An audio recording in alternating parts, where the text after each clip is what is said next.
नमस्कार दोस्तों, मैं एडवोकेट दीपक जोशी आप सभी का लेक्स वॉक टॉक में स्वागत करता हूँ। लेक्स वॉक टॉक में हम हर एपिसोड में एक आम जन के महत्व का और उनके लिए जानने योग्य मुद्दा लेके आते हैं।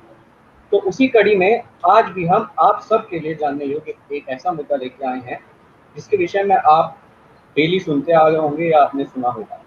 आज का हमारा टॉपिक है, जैसा कि आप नीचे पढ़ भी सकते हैं, Aarogya Setu, open source and intellectual property rights. आशा करता हूँ आप सभी ने आरोग्य सेतु ऐप अपने फ़ोन में डाउनलोड कर दिया होगा।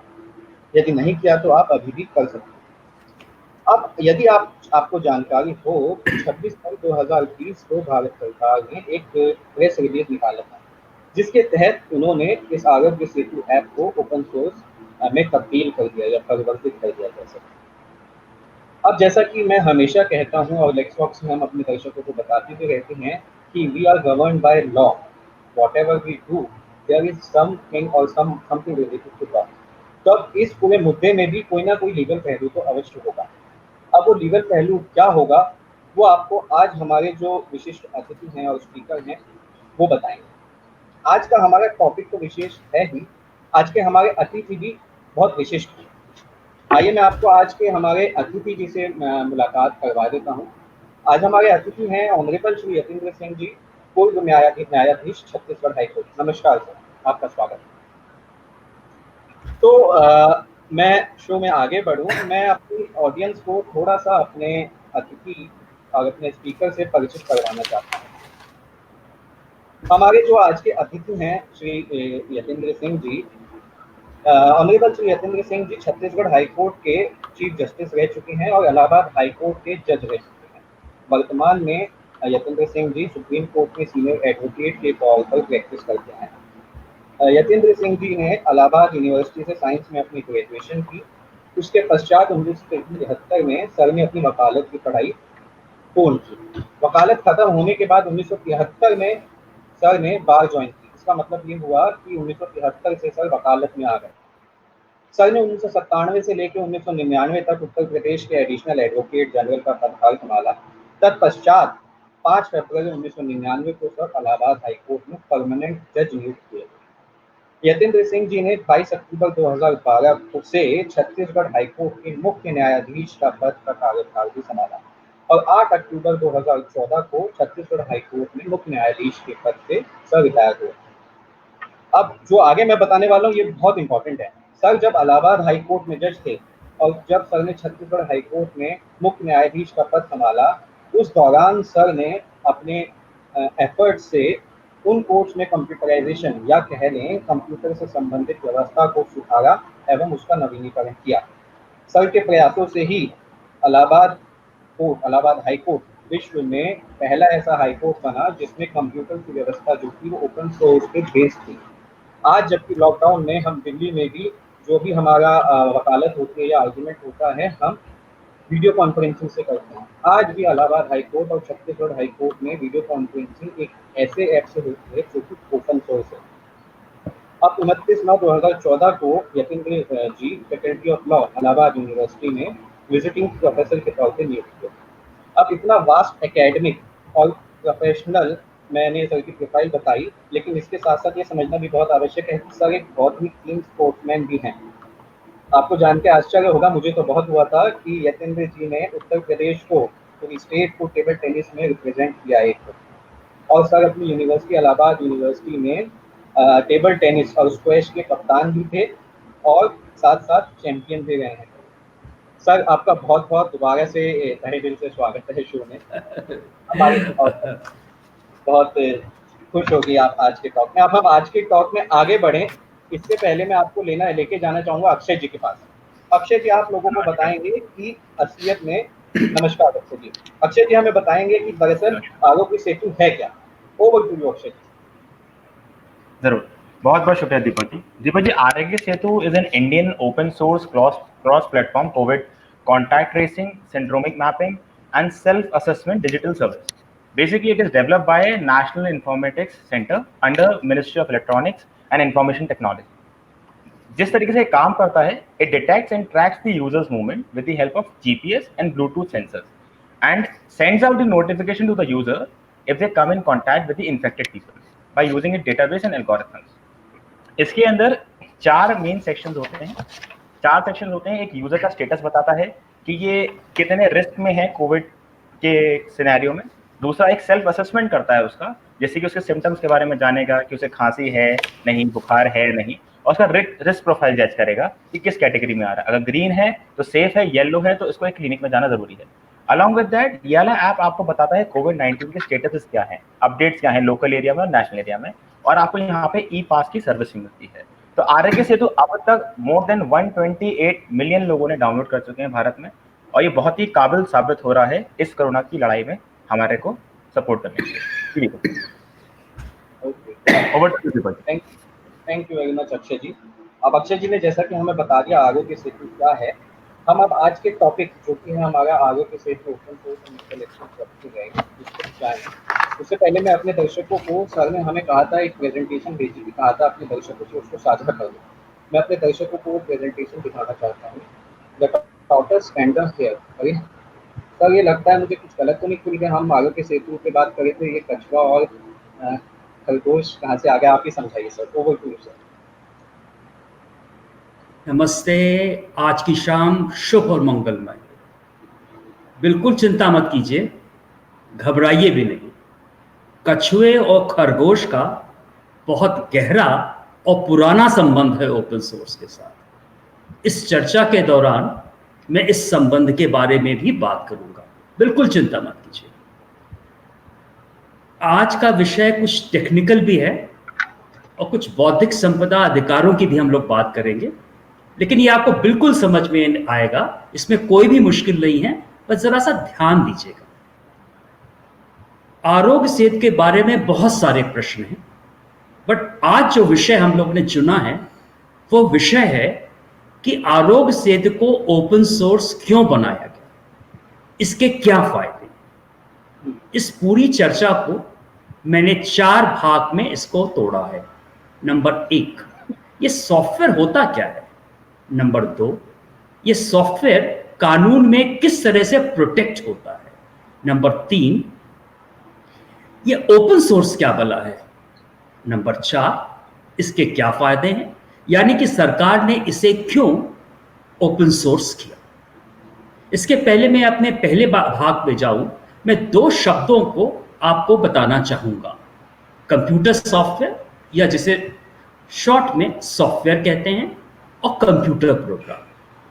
अक्सर लोग समझते हैं कि ये दोनों शब्द एक दूसरे के पर्यायवाची हैं, बट वास्तव में ये सच नहीं है। इन दोनों में कुछ डिफरेंस है। इस डिफरेंस को आप अपने दिमाग में रख लीजिए तो समझने में आपको आसानी पड़ेगी। जैसे कि MS ऑफिस एक वर्ड प्रोसेसर है, लिब्रे ऑफिस, ओपन ऑफिस, ये सब वर्ड प्रोसेसर है।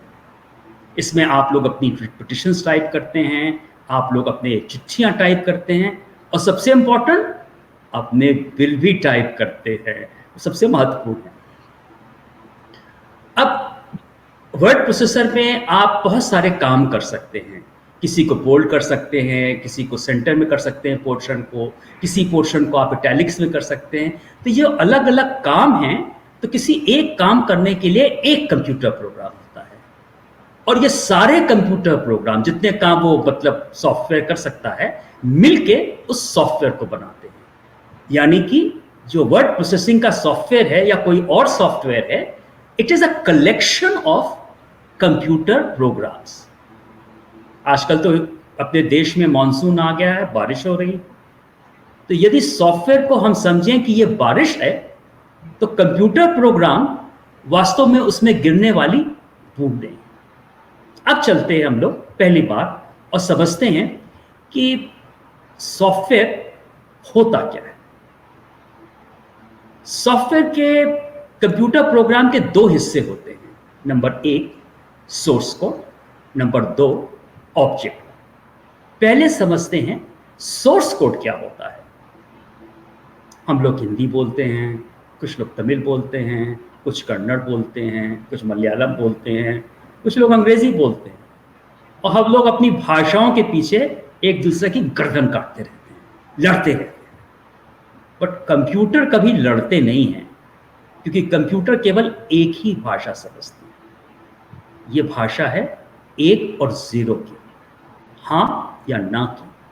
यदि आप बिजलियों की स्विचेस की चर्चा करें तो ये मतलब भाषा है स्विचेस जो ऑन हैं या ऑफ हैं, या बल्ब जो जले हैं या बुझे हैं। अक्सर लोग कहते हैं कंप्यूटर चिप। देखिए चिप क्या होता है, सिलिकॉन वेफर होता है। ये जो हमारा अंगूठा है मेरा, देखिए इसके ऊपर का जो हिस्सा है, ये जो हिस्सा होता है इसके बराबर होता है। इसमें समझिए खरबों बल्ब हैं, जो तो जले हुए हैं या बुझे। अब पुराने समय में जो 1 और 0 की भाषा में ही डायरेक्टली कंप्यूटर प्रोग्राम लिखा जाता था। अब ये कैसे होता था? ये पंच कार्ड के जरिए हुआ करता था। देखिए मैंने एक पंच कार्ड की फोटो मैंने आपके लिए तैयार की हुई है। जोशी जी ये स्लाइड दिखाएंगे क्या? देखिए ये पंच कार्ड है, इसमें जगह जगह 0101 करके कुछ लिखा हुआ है। और पुराने टाइम में क्या हुआ करता था, टाइपराइटर से एक सी मशीन हुआ करती है। इसको चाहे तो हटा लें जोशी जी स्लाइड। एक टाइपराइटर जैसी पंचिंग कार्ड की मशीन होती थी जिसमें आप टाइप कर सकते थे। टाइप करने से होता क्या था कि जो पंच कार्ड पे कहीं छेद हो जाता था और कहीं छेद नहीं होता था। अब जहां छेद है वहां तो रोशनी जा सकती है। यदि रोशनी जा सकती है तो हाँ, और रोशनी नहीं जा सकती है तो ना। तो एक कंप्यूटर प्रोग्राम इस तरह के सैकड़ों पंच कार्ड मिलके बनाया करते थे। अब ये बात किसी कंप्यूटर प्रोग्राम के लिए भी समझना मुश्किल हुआ करता था, प्रोग्रामर के लिए, कि भाई क्या कहाँ गलती हो गई। हालांकि कंप्यूटर आसानी से समझ सकता था। धीरे धीरे जब कंप्यूटर साइंस की थोड़ी सी प्रोग्रेस हुई और कुछ उन्होंने नई, इसको कहते हैं कि कुछ हाई लेवल लैंग्वेजेस को डेवलप किया, तो कंप्यूटर प्रोग्राम इन हाई लेवल लैंग्वेजेस में लिखा जाने लगा। अब आप लोगों में से बहुत लोगों ने कुछ बेसिक पढ़ी होगी स्कूल में, और बेसिक में आपने सीखा होगा। किन किन लोगों ने बेसिक पढ़ ली, जरा यस लिख के बताइए तो अपने कमेंट सेक्शन में, मैं देखूं तो कितने लोगों ने बेसिक पढ़ी हुई है। अच्छा, लगता है कि शायद कम लोगों ने पढ़ी है। बेसिक को पढ़ने के बाद जो एडवांटेज होता था, आप एक अंग्रेजी के शब्दों का प्रयोग करते हुए कंप्यूटर प्रोग्राम लिख सकते हैं। और ये बात सारी लैंग्वेजेस में हुआ करती है, हाई लेवल लैंग्वेजेस में। हाँ, मैंने देखा किसी ने, एक दो लोगों ने यस लिखा। जावा भी एक हाई लेवल कंप्यूटर लैंग्वेज है। हाँ, अब तो काफी लोग लिख रहे हैं, लगता समय था। चलिए, बहुत खुशी हुई आप लोगों की बात समझ के कि आप लोग भी ऐसा काम करते थे। जो आरोग्य सेतु है ये जावा में लिखा गया है। एक बार देखते हैं इसका छोटा सा किस तरह से ये कंप्यूटर प्रोग्राम लिखा गया है। जोशी जी अगली स्लाइड दिखाएंगे क्या? जी। देखिए इसमें दाहिनी तरफ जो उसमें आरोग्य सेतु का देखिए लोगो बना हुआ है, और बाईं तरफ देखिए ये अंग्रेजी भाषा में ये प्रोग्राम लिखा गया है।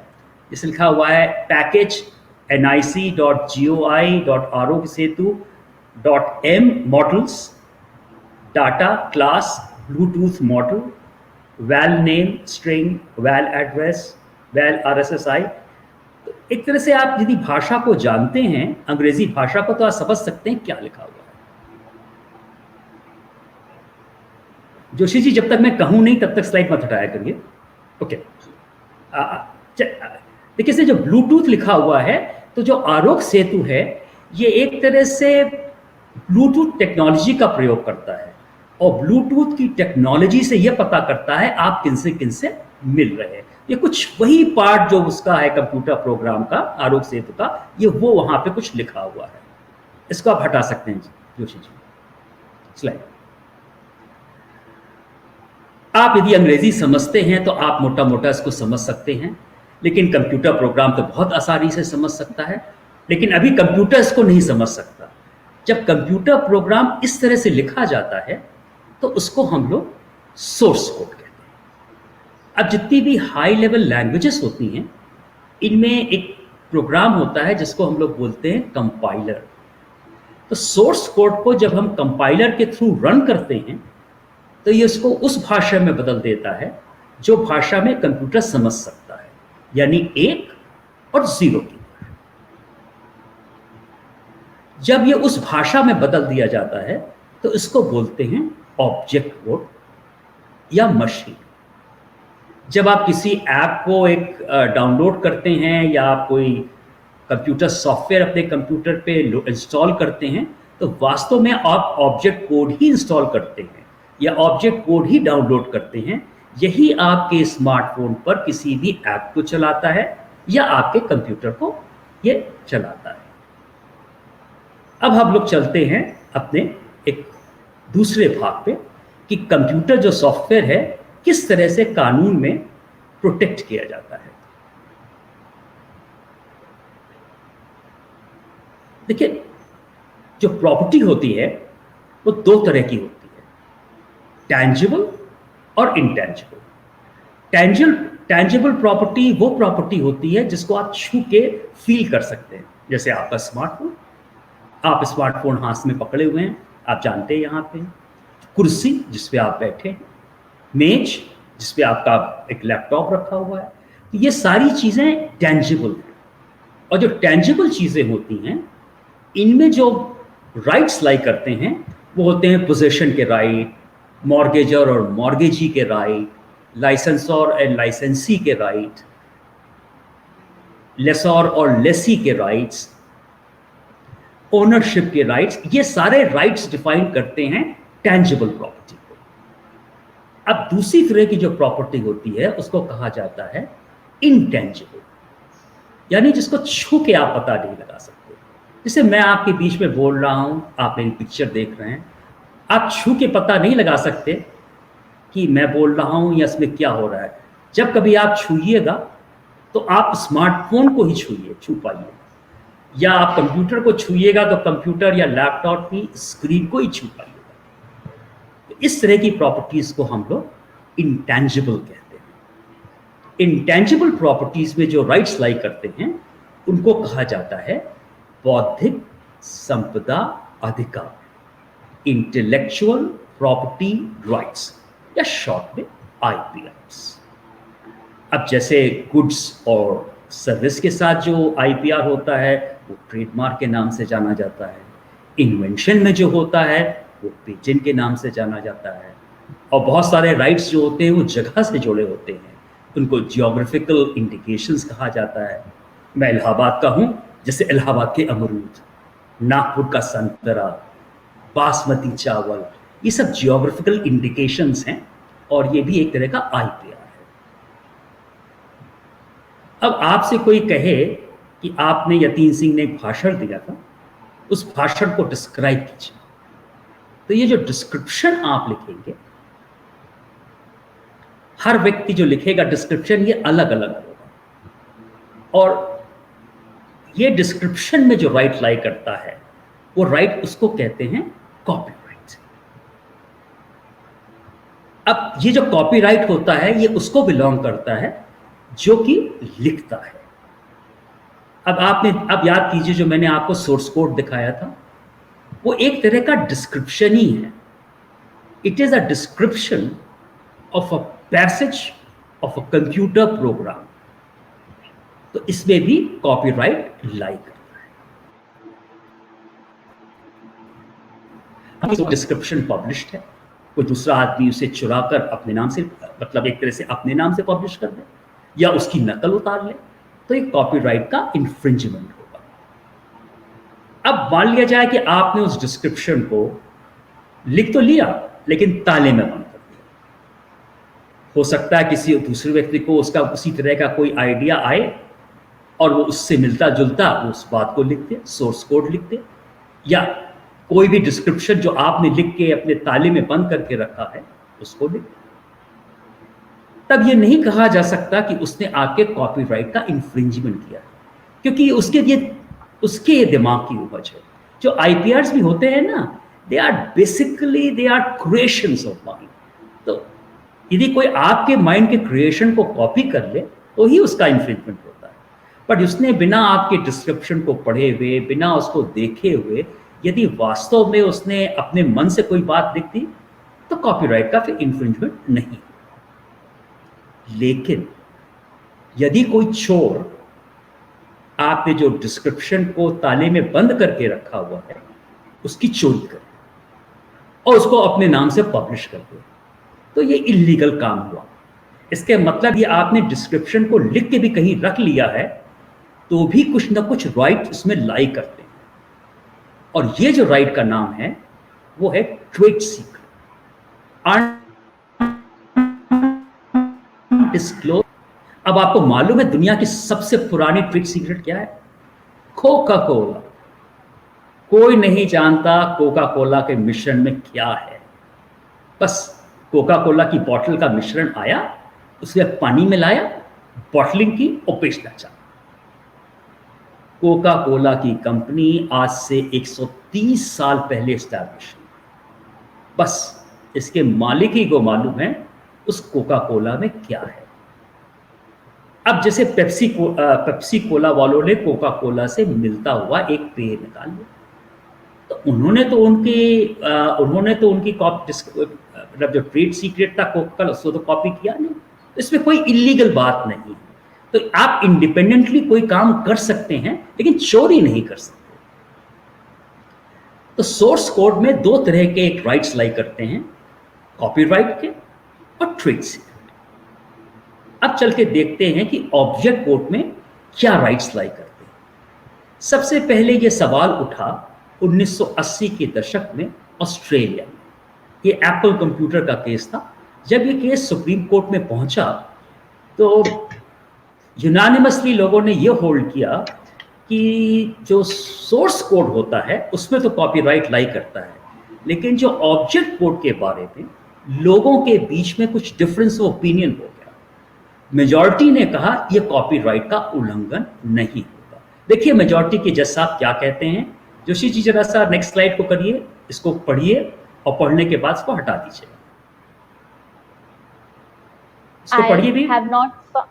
I have not found anything that has persuaded me that the object code as a sequence of electrical impulses in a silicon chip, not capable itself of communicating anything directly to a human recipient and designed only to operate a computer, is itself a literary work, or is the translation of a literary work within the Copyright Act. भाई ये तो अंग्रेजी में था, थोड़ा मुश्किल था, मुझे तो समझ में आया नहीं। सुहासिनी जी शायद ज़्यादा अच्छा समझ पाए।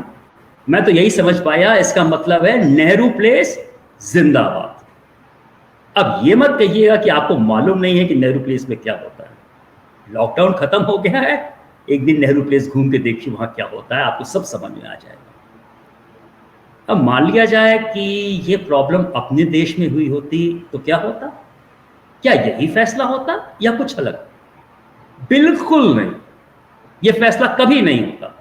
अपने देश में यह प्रॉब्लम उठी होती 1980 के दशक में, तो इस वक्त भी शायद ट्रायल कोर्ट में उसमें इश्यू फ्रेम हो रहे हैं। अपने देश की न्याय व्यवस्था की सबसे बड़ी जो प्रॉब्लम है वो जिले की, ये दीमक की तरह हमारी न्याय व्यवस्था को खाता चला जा रहा है, चरमरा गई। यदि इसको हमने नहीं सुधारा तो ये व्यर्थ है। अब चलिए इसके बारे में इसको कैसे सुधारा जाए फिर कभी चर्चा करेंगे। हम लोग वापस अपने विषय पे आते हैं। अपने देश में यह प्रॉब्लम शुरू हो उसके पहले World Trade Organization WTO existence में आ गया। WTO में लगभग कोई 60 डॉक्यूमेंट्स हैं जो WTO चार्टर के साथ लगे हुए। इसमें बहुत सारे डॉक्यूमेंट्स ऐसे हैं जो आपको फॉलो करना कंपलसरी है, और कुछ डॉक्यूमेंट्स ऐसे हैं वो WTO कहता है कि ऐसा करिए कि भाई और देश जो हैं कंसेंसस से एग्री करें और एग्री करने के बाद उसके मुताबिक काम करें। जो डॉक्यूमेंट्स कंपलसरी हैं उनमें से एक डॉक्यूमेंट है trade related aspect of intellectual property rights, यानी कि ट्रिप्स। इस ट्रिप्स का अनुच्छेद 10 जो है ये कुछ कंप्यूटर प्रोग्राम के बारे में बोलता है। ये कहता है कि कंप्यूटर प्रोग्राम चाहे वो ऑब्जेक्ट कोड हो, चाहे वो सोर्स कोड हो, उसको लिटरेरी वर्क माना जाए और उसको उसी तरह से प्रोटेक्ट किया जाए जैसा कि लिटरेरी वर्क बर्न कन्वेंशन, ये बर्न कन्वेंशन 1971 में हुआ था, इसमें कुछ अमेंडमेंट्स भी हुए हैं। ये वही बताता है कि कितना आपको क्या क्या किस तरह से प्रोटेक्शन किया जाएगा।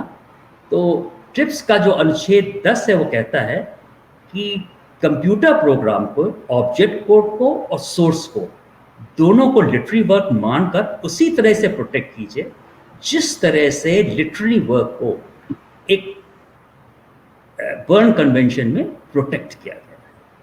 अब इसके परिपालन में अपने देश में कानून में अमेंडमेंट हुआ 1995, और अब जो कंप्यूटर प्रोग्राम है, चाहे उसका ऑब्जेक्ट कोड हो, चाहे उसका सोर्स कोड हो, वो कॉपीराइट की तरह प्रोटेक्टेड है। और उसका जो आप कोई इसका इन्फ्रिंजमेंट करता है तो उसके लिए एक सिविल सूट भी फाइल हो सकता है और एक क्रिमिनल प्रोसीडिंग भी ली जा सकती है। अब हम लोग दूसरा इसमें एक और भी कभी कभी सवाल उठता है, क्या कंप्यूटर प्रोग्राम में पेटेंट हो सकता है? ये एक बहुत ही विवादास्पद सब्जेक्ट है। मेरे विचार से कंप्यूटर प्रोग्राम कभी भी पेटेंट नहीं किया जा सकता, लेकिन पिछली शताब्दी में अमेरिका में बहुत सारे कंप्यूटर प्रोग्राम उन्होंने गलत तरीके से पेटेंट कर लिए। हालांकि इस शताब्दी में इस ट्रेंड को रिवर्स किया जा रहा है, पूरी तरह से अभी रिवर्स नहीं हुआ है, बट चूंकि अमेरिका कर रहा है तो बाकी देश भी करने लग गए। ये बहुत ही मतलब एक डिफिकल्ट टॉपिक है। कभी जोशी जी मुझे मौका देंगे आपके बीच आने का तो मैं फिर इसके बारे में चर्चा करके बताऊंगा। अब हम लोग आगे चलते हैं और कुछ बात करते हैं ओपन सोर्स क्या होता है।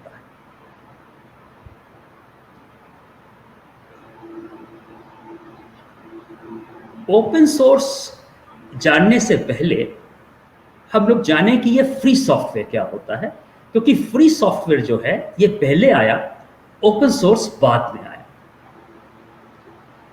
देखिए हम लोगों ने क्या देखा, आईपीआर से क्या किया जाता है कि आईपीआर से जो अधिकारों को संचय किया जा रहा है, वी होल्ड द राइट्स।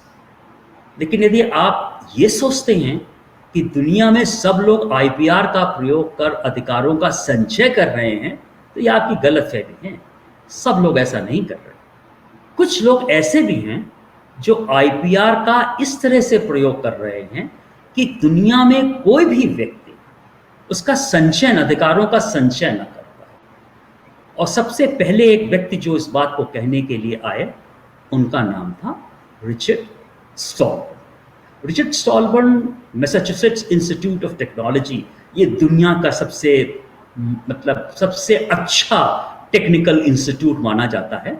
इसकी आर्टिफिशियल इंटेलिजेंस की लैब में काम करते थे, और उन्होंने कहा कि हर सॉफ्टवेयर पे अलग अलग तरह की फ्रीडम होना चाहिए, जो चाहे इसको मॉडिफाई कर ले, जैसा चाहे यूज़ कर सके। कुछ उन्होंने इस तरह की बात की, और उन्होंने उन 4 फ्रीडम्स को डिफाइन भी किया। ये 4 तरह की जो फ्रीडम है, कुछ थोड़ा सा मुश्किल शब्दावली है, मैंने उसको अपनी आसान भाषा में इसको लिखा हुआ है। मैं जोशी जी से कहूँगा कि वो अगली स्लाइड को रखें और उसको पढ़ने के बाद हटा दें। Point 1. Software is royalty free to use. Point 2. Source code is published or disclosed. Point 3. There is freedom to modify and use the software for any purpose. Point 4. Anyone who redistributes the software with or without changes is required to pass along similar freedom to others. पहली चीज़, आप कभी computer खरीदने जाएं तो दुकानदार पूछता है आप क्या लेंगे, लिनक्स लेंगे, विंडोज़ लेंगे। लिनक्स लेंगे तो कम पैसा नहीं लेंगे। आप विंडोज़ लेंगे, विंडोज़ 7 लेंगे तो 500 रुपये की है, विंडोज़ 10 लेंगे 3000 रुपये की है। आप कहते हैं मुझे विंडोज़ 10 दे दो, कहते हैं अच्छा भाई 3000 रुपये आपको एक्स्ट्रा लगेंगे। आप ये मत समझिए कि 3000 रुपये दे के आपने विंडोज़ खरीदी, बिल्कुल नहीं। ये 3000 रुपये रॉयल्टी है जो लाइसेंस फी के तौर पे आपने माइक्रोसॉफ्ट कि आप विंडो की यूज कर सकते हैं लाइसेंस की शर्तों के अनुसार, यानी एक ही कंप्यूटर पे यूज कर सकते हैं, उसमें कोई मॉडिफिकेशन नहीं कर सकते हैं, उसको केवल जिस पर्पस में लिखा है उसी के लिए यूज कर सकते हैं। तो उन्होंने पहली चीज कही कि ये सॉफ्टवेयर में कोई रॉयल्टी नहीं लेगा। नंबर 2, आप उसको मॉडिफाई कर सकते हैं और जिस तरह से चाहें उस तरह से इसको यूज कर सकते हैं। ये तभी हो सकता है जब सोर्स कोड पब्लिश हो। तो नंबर 2 और नंबर 3 इस बात को दिखाती हैं कि सोर्स कोड पब्लिश हो, जैसे चाहे यूज कर सके, जैसे चाहे मॉडिफाई कर सकें। इसका अर्थ ये हुआ कि उसमें ना तो कोई कॉपीराइट का मतलब आप क्लेम कर सकते हैं राइट, ना कोई पेटेंट का राइट क्लेम कर सकते हैं। ये दोनों राइट या ट्रेड सीक्रेट का कोई भी राइट इसमें क्लेम नहीं कर सकते। तीसरी जो चौथी कंडीशन है थोड़ी सी महत्वपूर्ण। आप उस सॉफ्टवेयर को जैसे चाहे यूज करें, उसको मॉडिफाई करें, जैसे चाहे यूज करें, कोई बात नहीं। लेकिन यदि आप उसको फिर से डिस्ट्रीब्यूट करते हैं जैसा वो आपको मिला था या मॉडिफाई करके, तो आपको भी वही स्वतंत्रताएं देनी होंगी जो आपको मिली, यानी कि आप उसमें रॉयल्टी नहीं चार्ज कर सकते। सोर्स कोड पब्लिश करना पड़ेगा, आपको भी अनुमति देनी पड़ेगी, जो चाहे इसको अमेंड करे, जो चाहे मॉडिफाई करे, जो चाहे इसको जैसा यूज करे। बताना पड़ेगा कि जिसको आप डिस्ट्रीब्यूट कर रहे हैं वो यदि मॉडिफाई करके या उसी प्रकार से किसी और को देता है तो वो भी इन 4 कंडीशंस को लगाए। रिचर्ड स्टॉलमैन के अनुसार इस तरह के सॉफ्टवेयर में फ्रीडम है, इसीलिए उन्होंने इसको कहा ये फ्री सॉफ्टवेयर। देखिए, कॉपीराइट का काम क्या होता है? कॉपीराइट एक तरह से अधिकारों का संचय करता है।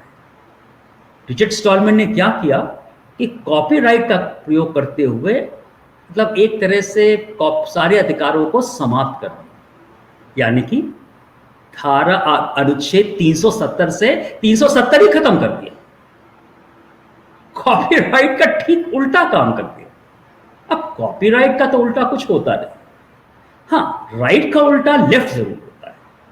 तो एक नया शब्द निकाला गया ऐसे सॉफ्टवेयर के लिए, कॉपी लेफ्ट, और इस तरह के सॉफ्टवेयर को कॉपी लेफ्टेड सॉफ्टवेयर भी कहा जाता है। फिर स्टॉलमैन गए वकीलों के पास। ख्याल रखिएगा, वकील अपनी समाज के सबसे महत्वपूर्ण लोग होते हैं, वकीलों के बिना किसी का काम नहीं चल सकता।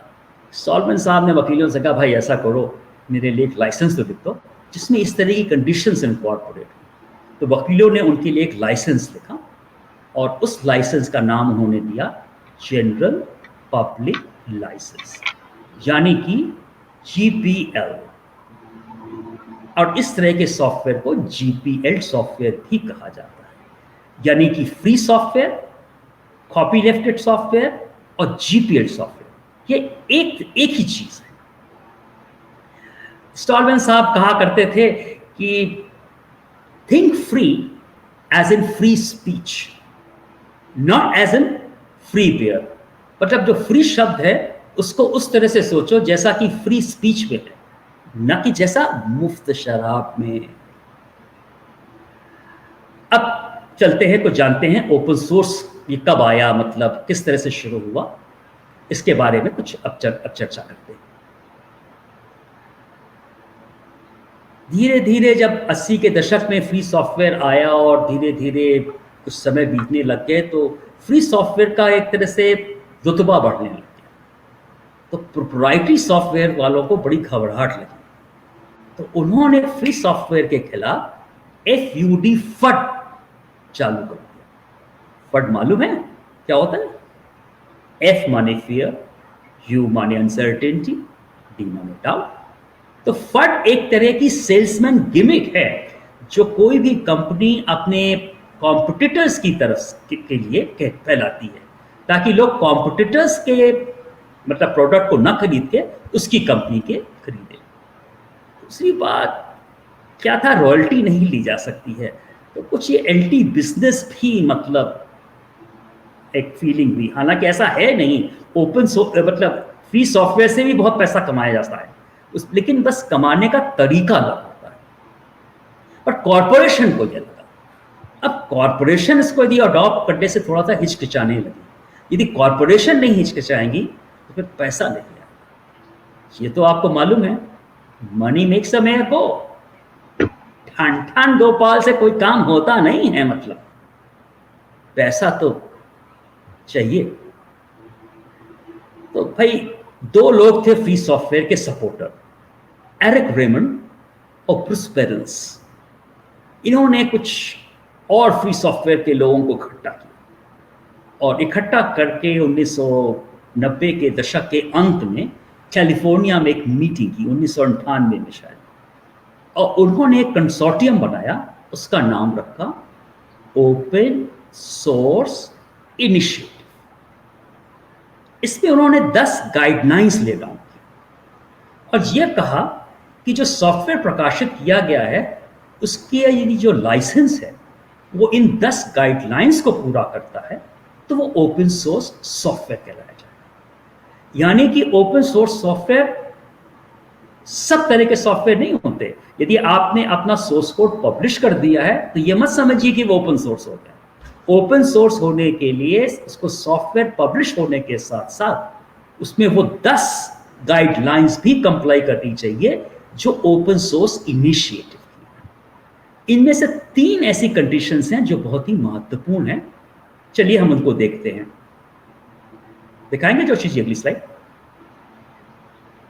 ये दाहिनी तरफ जो आप देख रहे हैं ये ओपन सोर्स इनिशिएटिव का एक लोगो है और यदि किसी सॉफ्टवेयर में ये लोगो बना हुआ है तो इसका अर्थ ये हुआ कि वो ओपन सोर्स सॉफ्टवेयर है। इसकी जो 3 महत्वपूर्ण कंडीशन हैं वो हैं कि इसमें आप रॉयल्टी नहीं चार्ज कर सकते, इसमें प्रोग्राम को सोर्स कोड डिस्क्लोज होना चाहिए और फ्रीडम टू मॉडिफाई होना चाहिए। ये 3 मेन कंडीशन है। इसको चाहे तो जोशी जी अब हटा दें। आपने देखा जो फ्री सॉफ्टवेयर की चौथी कंडीशन थी वो कंडीशन यहां पर नहीं है कि यदि आप इसको फिर से डिस्ट्रीब्यूट करेंगे तो आपको वही फ्रीडम देनी होगी जो आपको मिली। यानी कि जो फ्री सॉफ्टवेयर है उसका दायरा यदि इतना बड़ा है तो ओपन सोर्स का दायरा इतना बड़ा है। ओपन सोर्स का दायरा फ्री सॉफ्टवेयर के दायरे से बहुत बड़ा है। हर free software open source software है पर हर open source software free software नहीं होता है। कभी कभी इसको free oblique open source software भी कहते हैं, यानी कि फॉस। आज के दिन में ओपन सोर्स इनिशिएटिव ने 107 लाइसेंसेस को आइडेंटिफाई किया है जो ये बताते हैं कि इनमें से 17 ऐसे हैं जो रिटायर हो चुके हैं या सस्पेंड हो चुके हैं, यानी कि 90 लाइसेंस बचे हुए हैं और इन 90 लाइसेंस में यदि कोई सॉफ्टवेयर पब्लिश किया जाता है तो ही वो ओपन सोर्स सॉफ्टवेयर कहलाता है। इसमें जो सॉफ्टवेयर जो लाइसेंस सबसे ज्यादा कॉपी लेफ्ट करता है, कंप्लीटली कॉपी लेफ्ट करता है, उसका नाम है जीपीएल, जैसा कि मैंने आपको बताया। और सबसे कम जो करता है कॉपी लेफ्ट उसको बोलते हैं बर्कले सॉफ्टवेयर डिस्ट्रीब्यूशन या बीएसडी। दुनिया का सबसे जो कंप्यूटर में आपके प्रोग्राम जो चलाता है कंप्यूटर को, उस प्रोग्राम को ऑपरेटिंग सिस्टम कहते हैं। बहुत से लोग समझते हैं विंडोज ही केवल ऑपरेटिंग सिस्टम, गलत। विंडो भी है, बहुत सारे ऑपरेटिंग सिस्टम्स हैं। उनमें से सबसे जो पुराना ऑपरेटिंग सिस्टम है वो यूनिक्स है। यूनिक्स सबसे पुराना, सबसे स्टेबल ऑपरेटिंग सिस्टम है, लेकिन इसको चलाने में कुछ बहुत दिक्कत हुआ करती थी। तो जब स्टीव जॉब्स ने एप्पल कंप्यूटर को एस्टैब्लिश किया तो उन्होंने क्या किया कि जो मैक ऑपरेटिंग जो एप्पल कंप्यूटर होता है वो मैक ऑपरेटिंग सिस्टम से चलता है। तो स्टीव जॉब ने जब मैक ऑपरेटिंग सिस्टम बनाया तो उसने यूनिक्स का बेस ले लिया, क्योंकि यूनिक्स सबसे स्टेबल ऑपरेटिंग सिस्टम था, और उसके ऊपर उसको मॉडिफाई करके उसने मैक ऑपरेटिंग सिस्टम बनाया। और मैक जो ऑपरेटिंग सिस्टम है इसका सोर्स कोड डिस्क्लोज नहीं है, हिडन, प्रोप्राइटरी। इसका सोर्स कोड केवल एप्पल कंप्यूटर वालों को मालूम है। यानी कि BSD में यदि कोई भी यूनिक्स पब्लिश किया गया है तो उसको आप प्रोप्राइटरी में कन्वर्ट कर सकते हैं। अब एक और महानुभाव आए, उनका नाम था लिनुक्स टोरवाल्ड। तो उन्होंने भी यूनिक्स को बहुत एक आसान ऑपरेटिंग सोचा कि मैं इसको आसानी से चलने वाला ऑपरेटिंग सिस्टम बना दूं।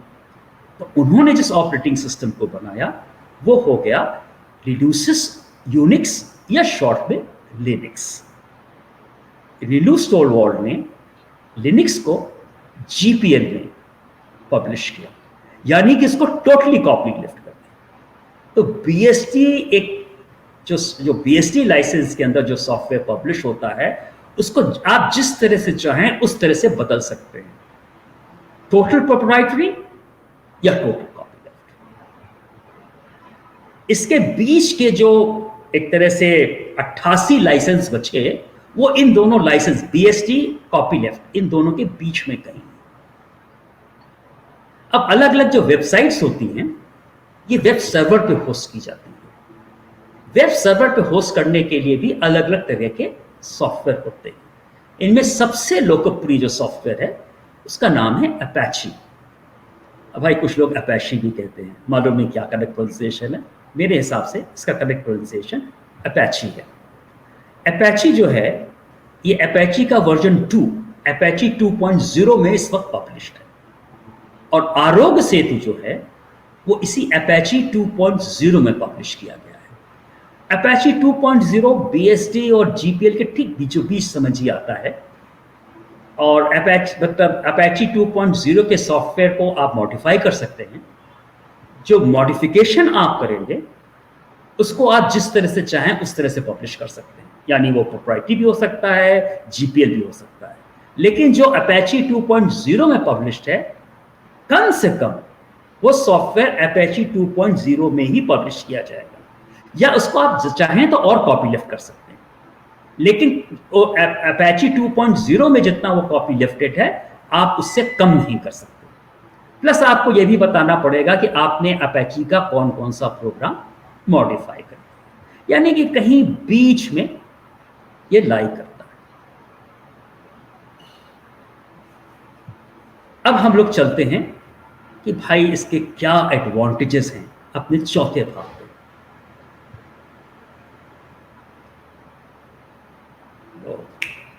आई एम सो सॉरी, कुछ बड़ी गड़बड़ हो गई। अरे भाई, ओके, मैंने आपसे शुरू में बताया था कि खरगोश और कछुए का बहुत गहरा संबंध है, बताना भूल गया। चलिए अब बता देता हूँ। पंचतंत्र की कहानी तो पढ़ी होगी ना, कछुए और खरगोश की रेस की। वो कहानी थी कि भैया एक बार लोग बहुत अच्छे दोस्त थे, एक बार रेस लगी तो खरगोश तो बहुत तेजी से आगे निकल गया। उसने कहा मैं आराम कर लेता हूँ। आराम करने पेड़ के नीचे भाई लेट गया, ठंडी ठंडी हवा चल रही थी, सो गया। कछुआ धीरे धीरे धीरे धीरे आया, उसने रेस जीत ली। तो जिससे कहा गया slow but steady wins the race. लेकिन आधुनिक समय में कुछ और रेसें भी इसमें जोड़ गई हैं। अब दोनों दोस्त थे तो शाम को बैठा करते थे। अब जो खरगोश था बहुत गुस्सा, अरे मैं कैसे हार गया, कछुए से हार गया, इस घोंचू से हार गया, इतने आदमी से हार गया, मैं तो मिल्खा सिंह हूँ, ये मैं कैसे हार गया, इससे कैसे हार गया। उसने कहा भाई एक बार फिर रेस करते हैं हम लोग। कछुआ ने चलो। अब की बार खरगोश ने रेस नहीं किया, उसने तुरंत रेस जीत ली। तो इससे जो मॉडल बना इस रेस का, it's better to be quick and fast. अब रोज शाम को मिला करते थे, कुछ थोड़ी सी ये भी चलती थी, शाम को पार्टी पे, खरगोश साहब मैं जीत गया, मैं तो बिल्कुल मिल्खा सिंह हूँ, तुम क्या हो, तुम तो कुछ दौड़ ही नहीं सकते, ब्ला ब्ला ब्ला। कुछ दिन हो गए तो कछुए ने कहा क्या हम लोग फिर से रेस लगा सकते हैं? कहा हाँ, जब चाहो तब। उसने क्या मैं रास्ता तय कर सकता हूँ? खरगोश ने कहा जरूर, जो चाहो वो तय करो, तो मैं पूरी सदरूंगा। अब तीसरी रेस शुरू हुई।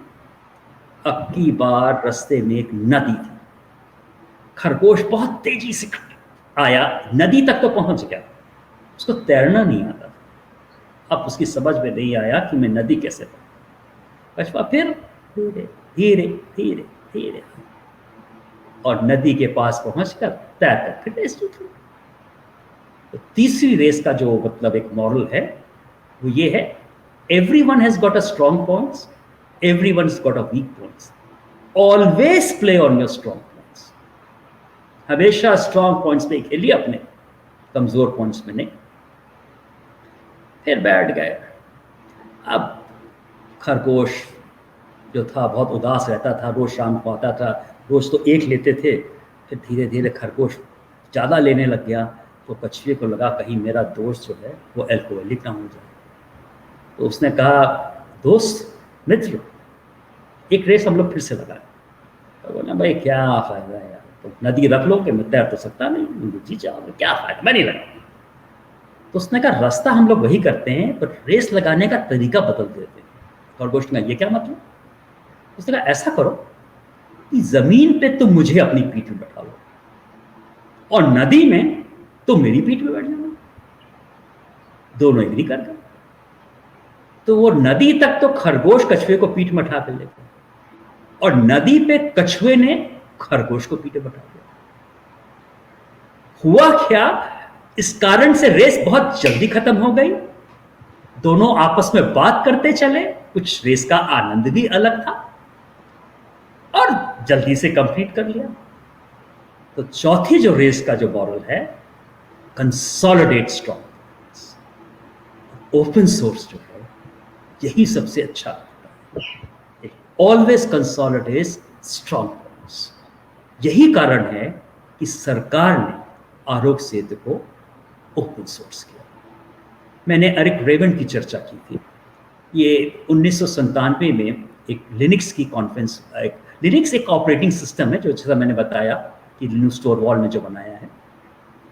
तो लिनक्स की कॉन्फ्रेंस जर्मनी में थी 1997 में, और उसमें एक इन्होंने पेपर पढ़ा, द कैथेड्रल एंड द बाजार। कैथेड्रल माने मेन चर्च। तो जो मेन चर्च होता है, इसकी चोटी तो एक होती है, पिरामिड स्टाइल होता है, चोटी होती है, फिर नीचे नीचे इसका बेस बड़ा हो जाता है। तो उसने कहा कि जो प्रोप्राइटरी सॉफ्टवेयर होता है वो कुछ कैथेड्रल के हिसाब से होता है। एक टॉप मैन एक आदमी होता है जिसके कंसेप्ट में आता है कि सॉफ्टवेयर इस तरह से बनना चाहिए। बिल गेट्स जैसे थे, विंडोज़ उनके दिमाग में आई, उन्होंने अपने सबऑर्डिनेट को बताया, उन्होंने अपने को बताया, उन्होंने अपने को बताया, उन्होंने अपने को बताया। फिर कंप्यूटर सॉफ्टवेयर वालों ने उसको एक वो किया, मतलब उसका एक नीचे वाले प्रोग्राम बनाया, फिर ऊपर पहुंचाया, फिर वो टॉप तक पहुंचा। स्टीव जॉब्स ने भी ऐसे किया। तो प्रोप्राइटरी सॉफ्टवेयर कैथेड्रल की स्टाइल में डेवलप होता है, लेकिन जो ओपन सोर्स होता है वो बाजार स्टाइल में। बाजार में हर चीज़ बिक रही है, लेकिन टिकती तो वही चीज़ है जो कि टिकाऊ होती है। उसके बाद कुछ लोग कहते हैं, भाई ये चीज़ तो अच्छी है, क्या इसमें इस तरह का अमेंडमेंट नहीं हो सकता? तो कोई दूसरा व्यक्ति आता है, उसको उस तरह का अमेंडमेंट लेके आ जाता है, या वही वाले उसको कुछ कर लेते हैं।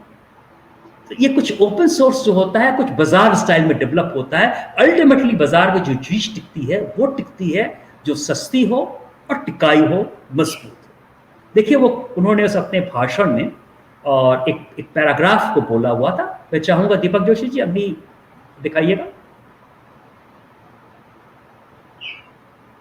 The open source culture will triumph not because cooperation is morally right or software hoarding is morally wrong, but simply because closed source world cannot win an evolutionary arms race with open source communities that can put more skill time into a problem. इसमें उन्होंने paper में एक नया एक नियम प्रतिपादित किया और कहा, given enough eyeballs all bugs are shallow। जब किसी चीज में बहुत से लोग अपनी नजर गड़ा के गलतियों को ढूंढ रहे हों तो उसमें फिर गलती होना नामुमकिन है। सरकार ने भी कुछ अपनी तरफ से इंसेंटिव दिया। सरकार का कहना है कि जो उसमें कुछ बताएगा आरोग्य सेतु में इम्प्रूवमेंट, उसको 1 लाख रुपए तक का पुरस्कार दिया जाएगा। सरकार ने कहा कि यदि आप इसमें कोई कमी बताते हैं, बग्स बताते हैं, कोई सिक्योरिटी प्रॉब्लम बताते हैं, तो उसमें 3 लाख रुपए तक का पुरस्कार है। ये सारे स्टेप्स लिए गए हैं, ये सारे स्टेप्स एक तरह से उसको ज़्यादा स्ट्रॉन्गर और स्टेबल बनाने के लिए लिए। तो पहला एडवांटेज जो इसका ओपन सोर्स करने का हुआ कि ये स्टेबल हो जाए। जब कोई आप ऐप को डाउनलोड करते हैं अपने स्मार्टफोन पे, या भाई आप कोई अपने कंप्यूटर में कोई कंप्यूटर प्रोग्राम को इंस्टॉल करते हैं, तो ये नहीं मालूम वो कर क्या रहा है आपके स्मार्टफोन में या कंप्यूटर पे। क्या ये वही बात कर रहा है जो वो कहता है, या वो बात कर रहा है कुछ और बातें भी कर रहा है, या आपके कॉन्फिडेंशियल मैसेजेस को, कॉन्फिडेंस चीज़ों को कलेक्ट करके ये उनको भेज दे रहा है जिनके बिहाफ पे ये इंस्टॉल किया गया। अब इसको केवल तभी पता लगाया जा सकता है जब सोर्स को, अब सरकार ने कोविड-19 से लड़ने के लिए इस ऐप को बनाया और ये वास्तव में ट्रेस करता है, सच्ची बात तो ये है, और ये बताता है कि कहाँ कहाँ हॉट स्पॉट्स हो सकते हैं, कहाँ कहाँ कोरोना वायरस होने के चांसेस ज़्यादा है, और क्या आपको कोरोना वायरस हुआ कि नहीं, आपको टेस्टिंग में जाना चाहिए कि नहीं जाना चाहिए। तो पहले से ही कुछ आपको एक तरह से इंडिकेशन देता है, पहले से ही आप कुछ प्रिकॉशन ले सकते हैं। तो सरकार चाहती थी कि ज़्यादा से ज़्यादा लोग इसको डाउनलोड करें, लेकिन जो प्राइवेसी एक्टिविस्ट हैं, यानी कि जो निजता की लड़ाई लड़ते हैं अधिकारों की, उन्होंने कहना शुरू किया हमें क्या मालूम है क्या कर, भगवान जाने, हमारे स्मार्टफोन से हमारी कॉन्फिडेंशियल चीज़ें भेज रहा हूँ, हमारे कंप्यूटर्स भेज रहा हूँ, बिल्कुल डाउनलोड मत करो, ये तो बिल्कुल राइट ऑफ प्राइवेसी का हनन है, ब्ला ब्ला ब्ला ब्ला ब्ला। अब सरकार को लगा कि यदि ये निजता वाले बात करने लग गए और कहीं लोगों ने डाउनलोड नहीं किया, तो हम तो फिर लड़ना तो एक तरह से इम्पॉसिबल होगा इससे। तो उन्होंने कहा लो भैया, हमसे कोई मतलब नहीं है, देख लो भैया, हम ओपन सोर्स कर देते हैं, तुम खुद देख लो ये क्या कर रहा है। इसी कारण से हालांकि ये 2 अप्रैल को ये मतलब लॉन्च किया गया था, और इसको 1.5 महीने से ज़्यादा समय लिया, लगभग 2 महीने का समय लिया इन्होंने इसको ओपन सोर्स करते थे, और उन्होंने 26 मई को ओपन सोर्स कर दिया ट्रांसपेरेंसी लाने के लिए। और जब इसको सोर्स को डिस्क्लोज कर दिया तो ये पता चला कि ये वही चीज़ें मतलब कलेक्ट कर रहा है जैसा कि ये कहता है, ये कोई गलत काम नहीं कर रहा, इससे कोई गलत इन्फॉर्मेशन कलेक्ट करके नहीं भेज रहा है, तो ये वही चीज़ कर रहा है जो ये कहता है। तो दूसरा एडवांटेज ओपन सोर्स का क्या हुआ आरोग्य सेतु को करने का, कि ट्रांसपेरेंसी। कोरोना वायरस जो है, ये कोविड-19 है, ये वैश्विक महामारी है। यदि आप समझते हैं कोई देश अकेला इससे लड़ सकता है, तो ये उसकी गलतफहमी है। इसको लड़ने के लिए ये जरूरी है कि पूरी दुनिया के देश साथ में, यानी कि एक ग्लोबल कोऑपरेशन। तो हम लोग ने आरोग्य सेतु बनाया, इसको ओपन सोर्स कर दिया, कहा जो चाहे इसको डाउनलोड कर ले, जो चाहे इसको जिस तरह से इसका प्रयोग कर ले, मॉडिफाई कर ले, जैसा चाहे वो कर ले, उसको हमें कोई रॉयल्टी देने की ज़रूरत नहीं है, इस पर कोई भी कॉपीराइट का इन्फ्रिंजमेंट नहीं होगा, कोई भी पेटेंट का इन्फ्रिंजमेंट नहीं होगा। तो एक तरह से ये हमारा योगदान है, this is our contribution to the global fight against corona virus. तो एक तरह से इसमें 3 एडवांटेज हुए, स्टेबिलिटी, ट्रांसपेरेंसी, ग्लोबल। मैंने आपको बताया था कि कुछ 20वीं शताब्दी के अंत होते होते फ्री सॉफ्टवेयर या ओपन सॉफ्टवेयर का कुछ जोश बढ़ने लग गया, तो लोग तरह तरह की बातें करने लगे कि भाई एक फट फैलाने लगे इसके बारे में। तो स्टीव बॉलमर चीफ एग्जीक्यूटिव ऑफिसर हुआ करते थे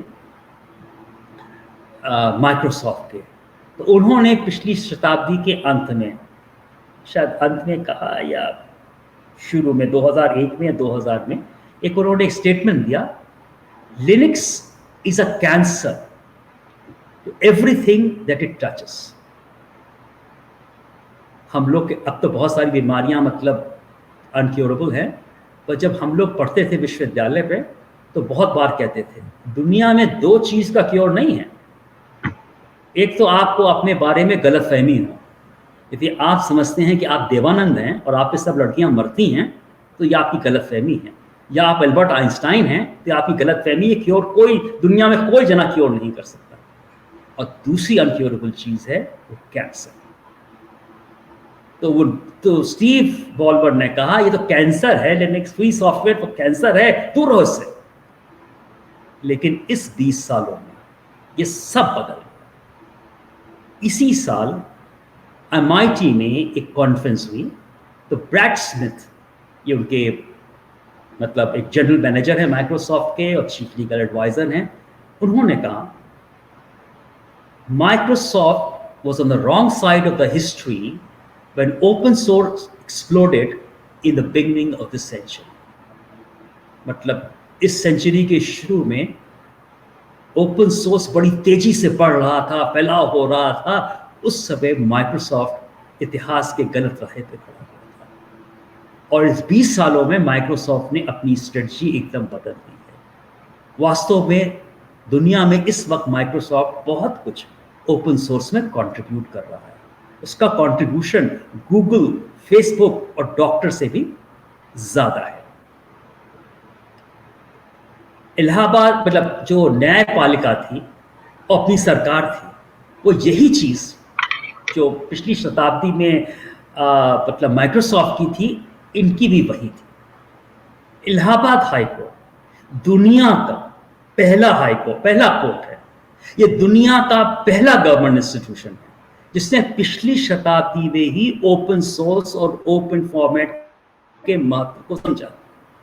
और पिछली शताब्दी में ही इलाहाबाद हाई कोर्ट में इसे स्वीकार कर लिया गया, इसे अपना लिया गया। NIC को, ई कमेटी को बिल्कुल पसंद नहीं आया ये बात। वो उन्होंने हमको धमकाना शुरू किया इलाहाबाद हाई कोर्ट को, आप बहुत ओपन सोर्स बात करते हैं, ओपन फॉर्मेट की बात है, आप बहुत ज्यादा बात करिएगा ना, हम एक भी कंप्यूटर आपको नहीं देंगे। तो उत्तर प्रदेश तो पिछड़ा है, पिछड़ा ही रहेगा।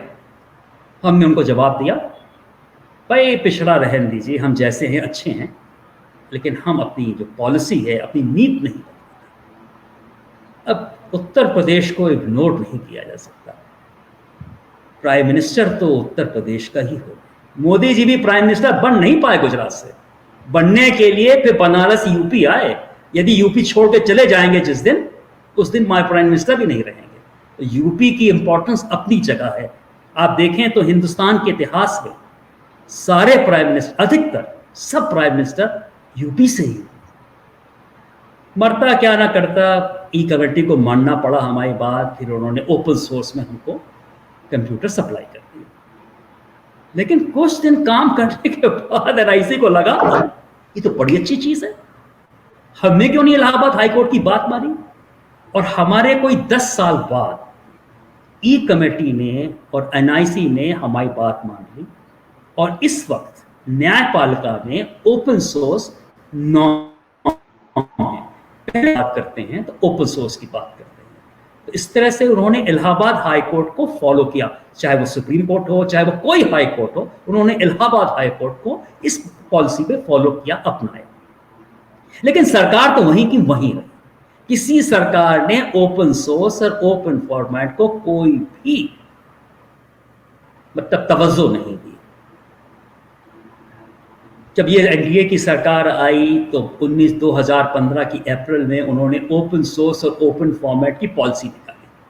बड़ी बढ़िया शब्दावली है, ऐसी अंग्रेजी है कि क्या बताएं आपसे। मतलब ऐसी अंग्रेजी तो मतलब बिरले ही लिख सकते हैं।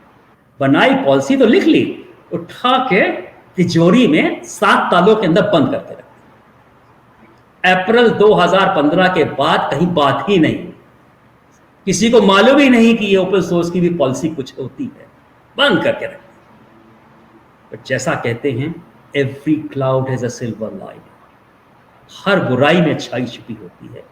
जब कोविड-19 आया तो जो प्रिवेसी एक्टिविस्ट थे, निजता के अधिकारों के लड़ने वाले, उन्होंने सवाल उठाना शुरू किया। लेकिन मीडिया में भी और हम में से बहुत से लोग ये एक्टिविस्ट की बहुत बुराई करते हैं, उनका मजाक बनाते हैं, पर मेरा विश्वास मानिए, ये समाज के सबसे महत्वपूर्ण लोग होते हैं। यदि ये ना हो तो डेमोक्रेसी खत्म। इनका हमको शुक्रिया अदा करना चाहिए। हम अभी भी यदि डेमोक्रेटिक हैं तो इनके कारण है। और ये इनकी लड़ाई थी कि गवर्नमेंट को इनके सामने झुकना पड़ा और उन्होंने इसको एक ओपन सोर्स किया। आज तक एनआईसी ने या ना भी एनआईसी ने ना ही सरकार ने आज तक कोई ऐप कोई सॉफ्टवेयर ओपन सोर्स किया। आरोग्य सेतु पहला और मैं समझता हूं आखिरी भी नहीं होना चाहिए जिसको कि उन्होंने ओपन सोर्स में किया। मतलब एक तरह से कोविड-19 और ये जो प्रिवेसी एक्टिविस्ट थे, ये जो सरकार कुंभकर्ण ऐसे सो रही थी, इसको उठाए उठो, और इसके कारण उन्होंने सरकार ने छोटा सा कदम, पर मुझे शक नहीं है और पूरा विश्वास है कि आने वाले समय पे इसके दूरगामी परिणाम होंगे। इन्हीं शब्दों के साथ मैं लेक्स वॉक फाउंडेशन को धन्यवाद देना चाहूँगा कि उन्होंने मुझे मौका दिया अपने विचारों को आपसे साझा करने के लिए। मेरा उनको शुक्रिया, आदाब, जय Hind. Thank you very much sir.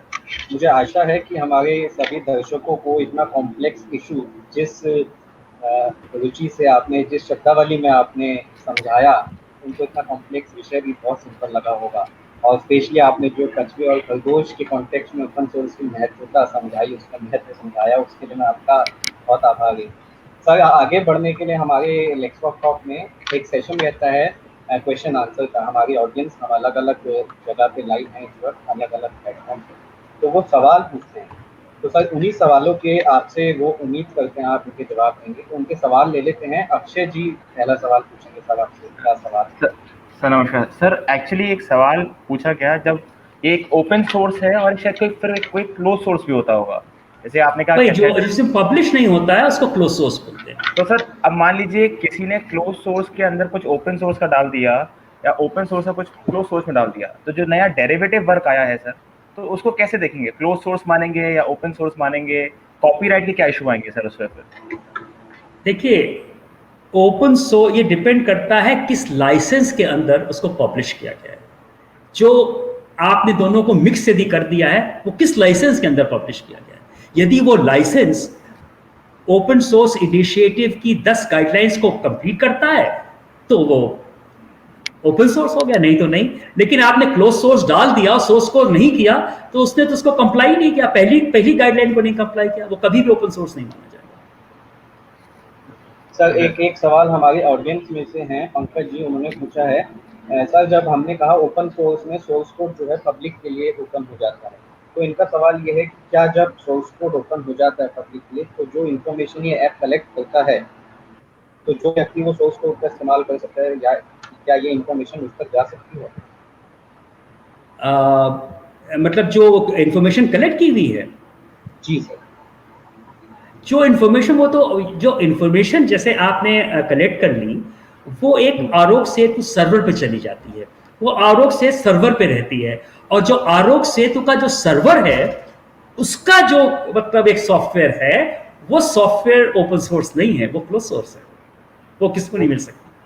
वो मतलब कोई हैकर मतलब निकाल ले बट कोई कानून नहीं पकड़ सकता। यही तो डिजिटल वाले फिर कह रहे हैं कि आप उस इंफॉर्मेशन का किस तरह से प्रयोग कर रहे हैं, आप बताइए। आप सर्वर का जो मतलब सॉफ्टवेयर है उसको भी ओपन सोर्स करिए, सरकार वो नहीं कर रही। सर एक और सवाल था सर, जैसे कि सर ओएसएस को लेके जो ओपन सोर्स सॉफ्टवेयर होते हैं, उनको लेके एक स्पेकुलेशन होता है कि उसमें कोई भी मॉडिफिकेशन कर सकता है, एल्ट्रेशन कर सकता है टू अ लिमिटेड एक्सटेंट, तो कहीं ना कहीं मिसयूज का विंडो खुल जाता है। और जब मिसयूज का विंडो खुलता है तो सर लायबिलिटी कैसे अटैच करी जाए किसी पे? फिर अब तो ये बाजार है, बाजार में चोरी हो गई सर, तो फिर चोर मिलना सर थोड़ा सा कहीं मुश्किल है। पहली बात, आपका वो स्टेटमेंट सही नहीं है। ओपन सोर्स में थोड़ा बहुत नहीं, आप पूरा मॉडिफाई कर सकते हैं, जो मन चाहे सो करें। जी नंबर 1। नंबर 2, आप ओपन सोर्स का एक कंडीशन ये होती है, as it is where it is. यदि आप में कोई डैमेज हुआ है, बस आपकी जिम्मेदारी। जो ओपन सोर्स में पैसा कमाने का तरीका होता है, जैसे ये होता है कि आपने एक सॉफ्टवेयर को लिखा और आपने कहा अच्छा ठीक है भाई, ये ओपन सोर्स है, आप चाहे तो यूज कर ले, as it is where it is, आपको डैमेज हुआ आप जाने। लेकिन कभी कभी कंपनी कहती है कि आप हमारा ये सॉफ्टवेयर ओपन सोर्स को यूज करेंगे तो हम आपको एक तरह की मतलब इंडेमनिफाई करते हैं, आपको कोई डैमेज होगा तो हम आपका पैसा देंगे, इसके लिए वो कुछ पैसा आपसे ले लेते हैं दूसरे आदमी से। This is how you earn money, मतलब you give a guarantee, for that you can take money. लेकिन यदि रॉयल्टी तो है ही नहीं, as it is where it is. Sir एक हमारे दर्शक हैं अक्षय अग्रवाल जी, इन्होंने सर सवाल पूछा है कि सर जैसा कि आरोग्य सेतु ऐप में the app ask for our health status, यदि कोई व्यक्ति वो स्टेटस गलत बताता है तो उस समस्या का क्या समाधान है? ऐसे तो हम कोविड से लड़ नहीं पाएंगे सही से। यस, ये तो एक तरह का कॉन्फिडेंस है भाई, लोग सही बताएं। अब ये तो प्रॉब्लम है ही है, इसीलिए तो बहुत से लोग कहते हैं ना कि कोविड-19 इफेक्टिव नहीं है। इसलिए इफेक्टिव नहीं है क्योंकि भाई लोग गलत इंफॉर्मेशन होता है। आप घूमने गए बाजार में, आपने ब्लूटूथ ऑफ कर दिया, आप बाजार में घूमने गए, आपने जीपीएस ऑफ कर दिया, लोकेशन ऑफ कर दी, तो पता ही नहीं चल रहा। तो ये तो मतलब इसका कोई जवाब नहीं है, मतलब इसका कोई सोल्यूशन नहीं है। इसीलिए वो कहते हैं हमेशा लोकेशन और ब्लूटूथ को ऑन रखिए।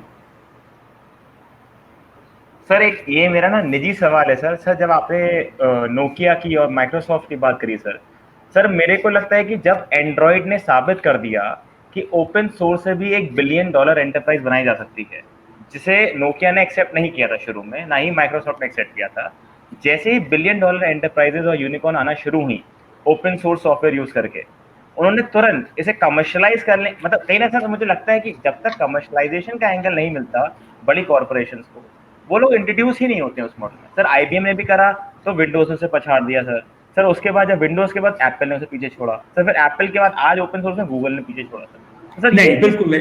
एक मिनट आपको इतिहास ठीक से मैं बताता हूँ। जी सर, हाँ थोड़ा कंफ्यूजन है सर।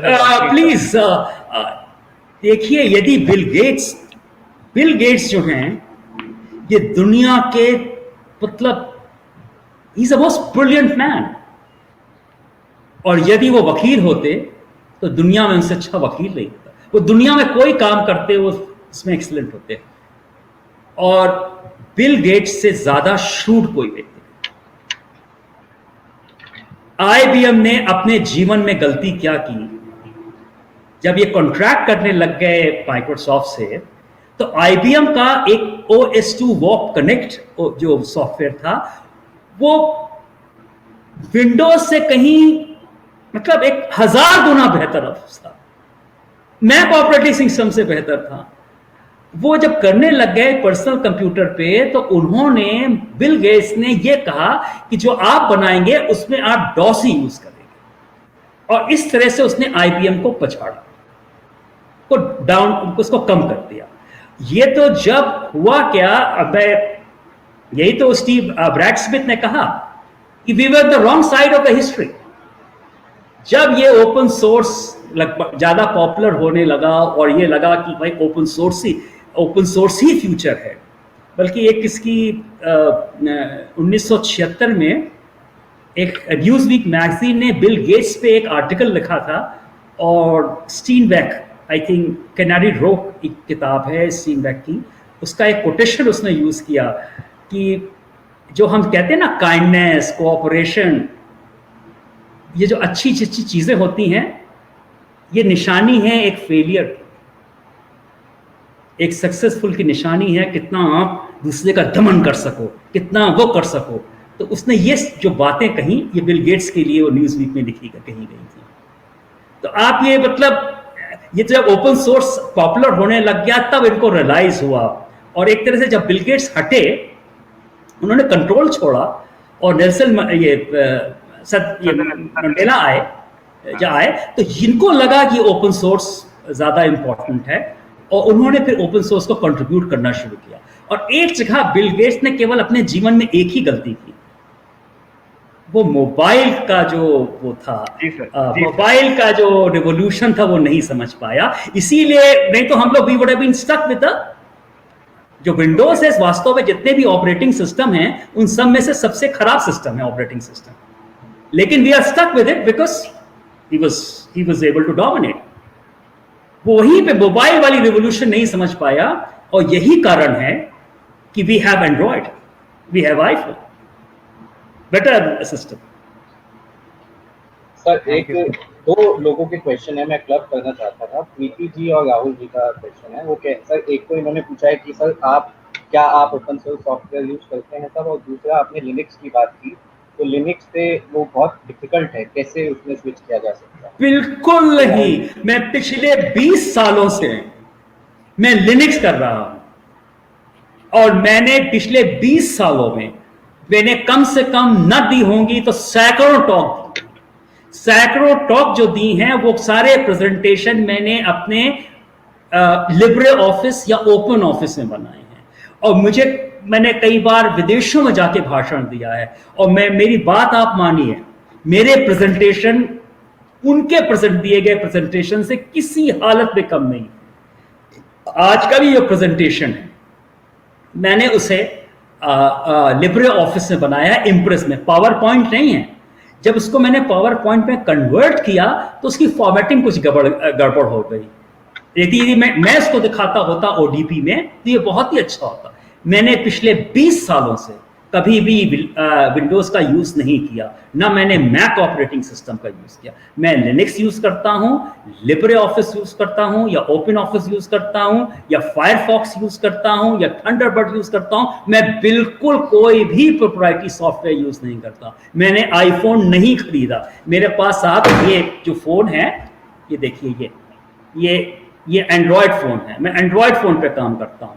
मैं कभी भी कोई भी काम उस पर नहीं करता। और ये दूसरी चीज जैसा मैं बताना चाहूंगा, आप उबुंटू में काम करके देखिए, और मैं लिनक्स मिंट, जो लिनक्स होता है, इसके कई फ्लेवर्स होते हैं, तो मैं लिनक्स मिंट में करता हूं, मुझे अच्छा लगता है। और जो पालिका है, जो न्याय व्यवस्था है, मतलब जुडिशरी है, वो उबुंटू में काम करती है। ये दोनों बहुत यूजर फ्रेंडली हैं। आप एक बार करके तो देखिए, आपको लगेगा ये विंडोज से कहीं ज्यादा आसान है। सर ये एक लास्ट क्वेश्चन ले लेते हैं। मैं दर्शकों से भी माफी चाहूंगा, सारे क्वेश्चन समय की सीमा की वजह से हम नहीं दे पाएंगे। तो स्वाति जी का सवाल है, थोड़ा इंटरेस्टिंग है। वो कहते हैं कि आपने सर बताया कि पेटेंट नहीं हो सकता सॉफ्टवेयर, क्या चीज बताया सॉफ्टवेयर पेटेंट नहीं किया जाता, तो वो कह रहे हैं ऐसा क्यों?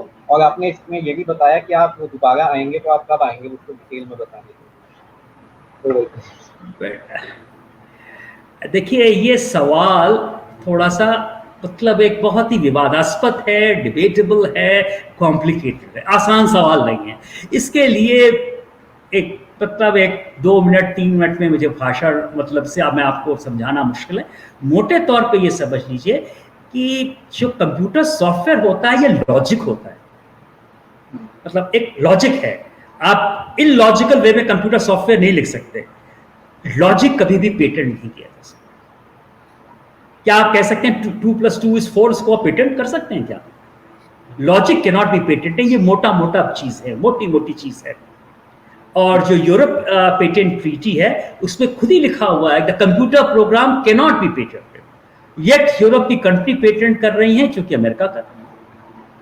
अब जब दीपक जोशी जी बुलाएंगे, अब मैं फिर आ जाऊंगा। आजकल तो लॉकडाउन चल ही रहा है, खाली हम लोग सब खाली हैं, जब कहेंगे तब आ जाएगा। तो सर इतने सवाल हमने आज के लिए। सर आज हमारे बीच में मिस शालिनी सेठी जी हैं, ये भारतीय विद्यापीठ की छात्रा हैं। ये आपको थैंक्स गिविंग देंगे, हमारे दर्शक भी हैं, ये लेक्चर के साथ जुड़े भी हैं। Over to you Shalini. Thank you, sir. So, feeling gratitude and not expressing it is just like wrapping a gift and not being able to give it. So, आदरणीय श्री यतेंद्र सिंह जी, पूर्व मुख्य न्यायाधीश, जिनकी ख्याति विश्व भर में प्रसिद्ध है और जिनकी शख्सियत को किसी भी परिचय की आवश्यकता नहीं है। मैं लेक्सवॉक फाउंडेशन की आभारी हूँ कि उन्होंने मुझे ये मौका दिया कि मैं सर का तहे दिल से शुक्रिया अदा कर सकूं कि सर ने अपने बिजी स्केड्यूल से हम सब के लिए अपना बहुमूल्य समय निकाला। मुझे पूर्ण विश्वास है कि आज का ये सेशन हमारे सभी पार्टिसिपेंट्स को एनरिचिंग और नॉलेजेबल लगा होगा। जो लोग भी हमें अलग अलग प्लेटफॉर्म से देख रहे हैं, उन्हें इस विषय में सही मार्गदर्शन मिला होगा। साथ ही मैं शुक्रिया अदा करना चाहूंगी advocate sir Deepak Joshi, founder and director of Lexwalk foundation, और उनकी टीम का, जो हमारे लिए ऐसे enriching talks and enlightening talks लेकर आते रहते हैं, एंड जिनके कंटिन्यूस एफर्ट्स की वजह से आज का हमारा टॉक एक सक्सेस रहा। Thank you sir. Thank you very much. और मैं अपनी जनता को बताना चाहता हूँ एक चीज़, जब हम सर के पास गए कि सर आप एक हमारे लिए एक टॉक पे आरोग्य सेतु पे कर सकते हैं, तो सर ने बेझिझक और बहुत ही हम्बली कहा कि तुम अच्छा काम कर रहे हो, आम लोगों तक भी पहुँचनी चाहिए बातें। और सर ने एक बहुत ही आम भाषा में, सरल भाषा में इस कॉम्प्लिकेटेड टॉक जो है इसको बनाया। बहुत बहुत धन्यवाद सर आपका। और अक्षय जी और खुशाली जी का भी Thank बहुत you. बहुत धन्यवाद। Thank you, अब sir. हम नमस्ते। दोबारा मिलेंगे, तब तक के लिए धन्यवाद। Thank you.